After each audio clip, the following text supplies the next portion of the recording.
Kartarpur border खोलने का फैसला सिख कौम की फतह है। इकदाम से पाक भारत दोस्ताना ताल्लुकात के लिए नई राहें खुलेंगी। इन ख्यालात का इज़हार सिख रहनुमा जसवंत सिंह ठेकेदार ने लंदन में bureau chief UK Ghulam Hussain Awan से गुफ्तगू के दौरान किया। उन्होंने क्या कहा, देखिए। वाहिगुरू जी का खालसा, वाहिगुरू जी की फतेह जी।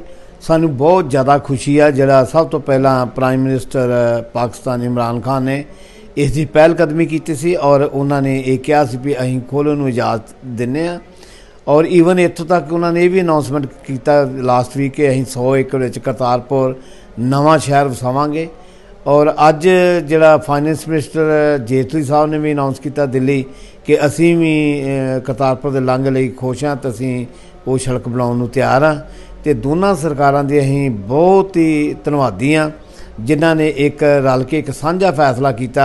तो सिख कम्यूनिटी भी उन्हां दे बहुत धन्नवादी आ, क्योंकि मैं इसे डिस्ट्रिक्ट का जम्मिया पलिया गुरदासपुर का। और डेरा बाबा नानक जिहड़ा वा उहदे अपोजिट करतारपुर साहब है, उत्थों दिसदा भी है करतारपुर साहब सिर्फ 3 मील की विथ आ। ये 3 मील लांघा कुछ भी नहीं हुंदा।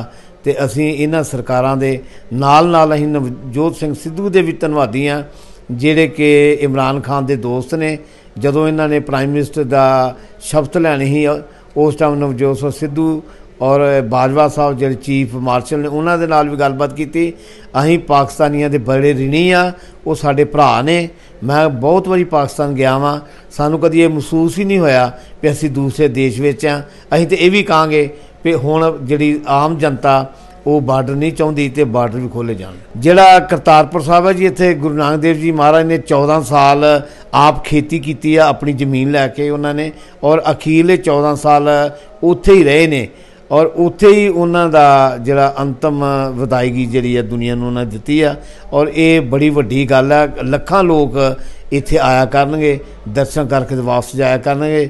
हर सिख चाहुंदा भी उत्थों की मिट्टी अपने मस्तक नूं लाई जाए।